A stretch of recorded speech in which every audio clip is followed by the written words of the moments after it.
level of light. Please silence your phone so as not to disturb the other guests. And now, without further ado, allow me to introduce to you, all the way from France, measuring 6 centimeters, the world's smallest chef, Le Petit Chef. Bonjour. Oh, that's cool. Mon Dieu. There's always one bad apple who still hasn't figured out how to silence their phone. Encore une fois. Oh, oops, c'est moi. What are you looking at? It's not my fault that I'm so popular. Let's see. It says, how can I become such a master chef like yourself? Flattering. Honestly, I get this question like a million times. To put this to bed once and for all, let me give you 4 tips on how to become a great chef. Even if you don't know how to cook an egg, by the end of this dinner, probably you will still not be able to cook an egg. What do you expect? I'm not a miracle worker. But I'm sure if you pay attention, you'll learn a thing or two. Or at least you'll be able to make an interesting picture for your Instagram. Hashtag most amazing dinner of my life. Hashtag the kitchen is so cute. Okay, without further ado, pay close attention. Leçon numéro 1. 3 words. History of food. In order to become a master chef, you have to study the traditions and understand where food comes from. Let's take something simple and common as the tomato.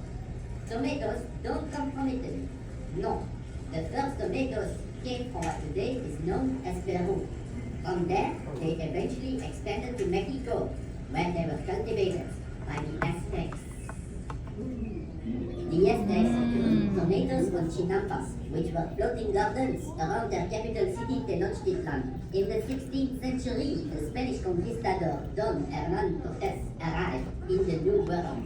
The Aztecs So you're watching the show right at your plate. Oh, dragon.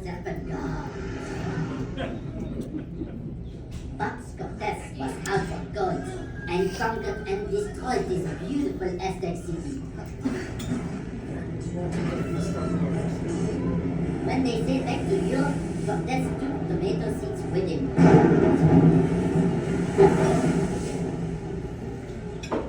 There, the tomato was introduced to the European aristocracy.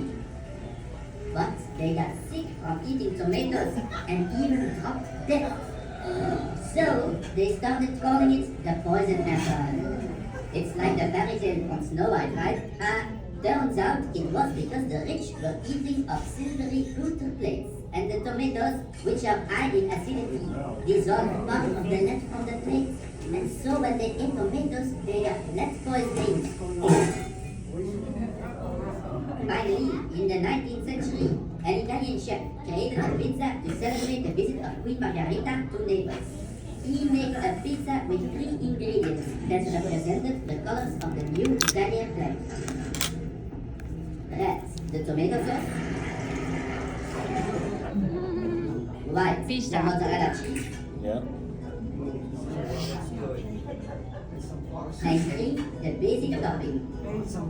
And so the pizza margherita was born, which was so successful that the tomato became a popular ingredient in many different dishes. So please enjoy this ingredient which made such beautiful travels over different continents. On a side note, we, the French, were convinced that tomatoes had powerful romantic qualities, and so we called them pommes d'amour, love apples. So, if you fall deeply in love this evening, don't forget to invite me to your wedding. Bon appetit! 2070.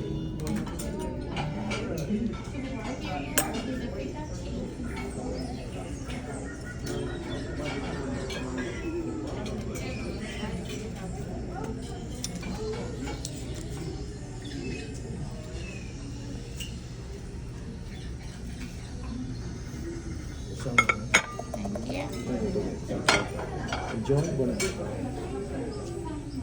I feel like we need chopsticks.